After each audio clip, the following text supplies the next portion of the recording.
Creative Women MiniCon, October 3rd, down here at Empire's Comics. You guys are going to want to be here. We've got Kristine down here to talk about her books and her art.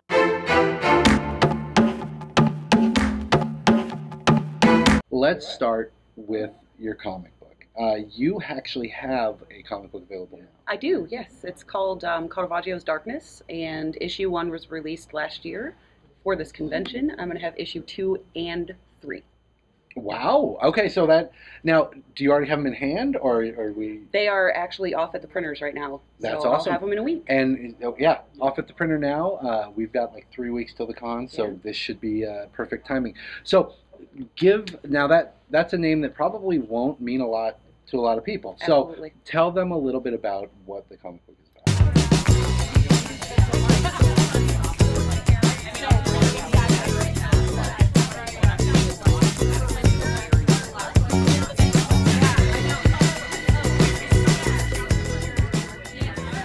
It is about the greatest artist of all time, and I'm not just biased. He's a 16th, 17th century artist, and his life is pretty much a movie. So it's a total screenplay already written, and I decided that I was going to take my love of academics and my love of art and make a comic book about his life. Okay. So there's love, there's murder, there's betrayal, there's everything you could ever want in a story. So that's great then too, because since I mentioned that a lot of people aren't going to be familiar with this, this will be a first introduction to that kind of stuff. Now, what kind of stuff did he do?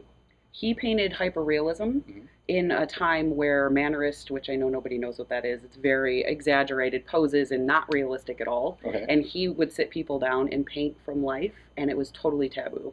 So you have somebody who is the rebel, he's the bad boy of the Baroque, he's like not playing by anybody's rules. And his life, you said there's a lot of different things going on. Oh, a lot of drama, all the time. Is there death? A lot of death. Okay, yeah. Awesome. A lot of death. that works. So what got you interested in him? Back when I was an undergrad student, I was working on painting, and I got forced to take an art history class, and I learned about him there. And I actually switched my major for grad school and did an MA in art history because I fell in love with him so much. Imagine that you're getting forced to take it, and then you absolutely fall in love with it, and then here we are, a comic book down the road. Absolutely. So you're going to have 3 issues available for the Creative Women MiniCon. Yes. How many issues is this going to be total? It's probably going to be about 10, and then I'm going to turn it into a huge graphic novel after. Okay. And add some new stuff, and Well, that's a fun thing about graphic novels. Even the people who follow you, who collect your books, there's always extra incentive with a graphic novel because who knows what's going to be in there. You'll have design stuff, sketches, additional artwork, write-ups, whatever. The graphic novels are always worth it, especially, I believe, when it's a small press thing, because there's so much heart and passion that goes into these things that I don't think a lot of people realize it. We're so used to our DC and Marvel where they just crank it out, and no disrespect to DC and Marvel, but with this kind of stuff, I mean, this is stuff where people, I mean, we all have jobs. Yeah. And you're cranking it out after work, early mornings, late nights. So definitely something that you guys are going to want to take a peek at down here is her comic book. But you can get a peek already at her artwork, which is on the wall in the art room here. What kind of stuff do you do in that regard? Oh, that is such a hard question.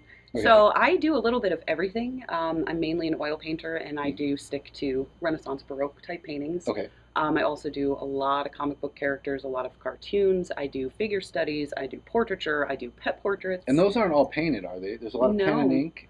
Yeah. Okay. What do you use for colors? It depends. A couple of those are pastel mixed with marker. Okay. Sometimes I use colored pencil, sometimes I use paint. It's kind of a smorgasbord of anything I can get my hands on. It's always interesting when I talk to artists, because for me, a lot of those words, it sounded like Charlie Brown's parents, but some of them I recognized, like marker.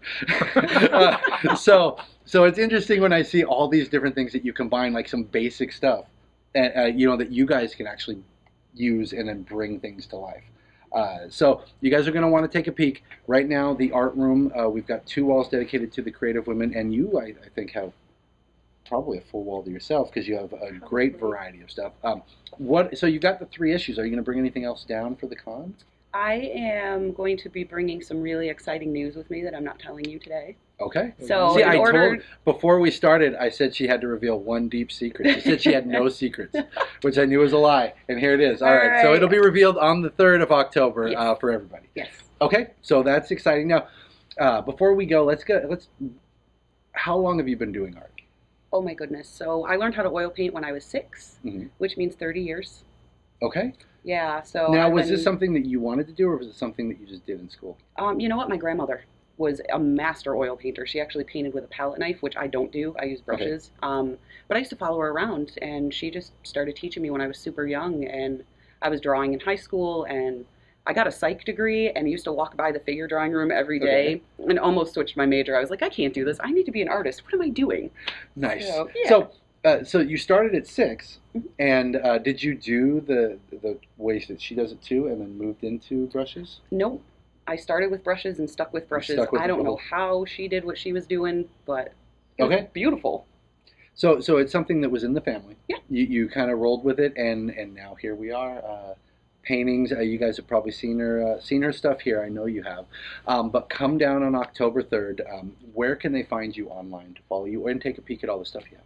Well, you could go to my website. It's sumantracomics.com. There'll be a link. I have a Twitter. It's Kristine Art. And Facebook, just look me up, Kristine Wendt. I'm there. Okay. Well, you guys, again, October 3rd. Don't forget it. Mark it on your calendar. The 3rd annual Creative Women Minicon. We're going to have a huge selection of people down here for you to come down, take a peek at what they've got, purchase some stuff, of course, and just enjoy the day. It's going to be a really fun one. Thank you for coming down. Thank you for having me. And it's going to be fun to have you down there. Thank you.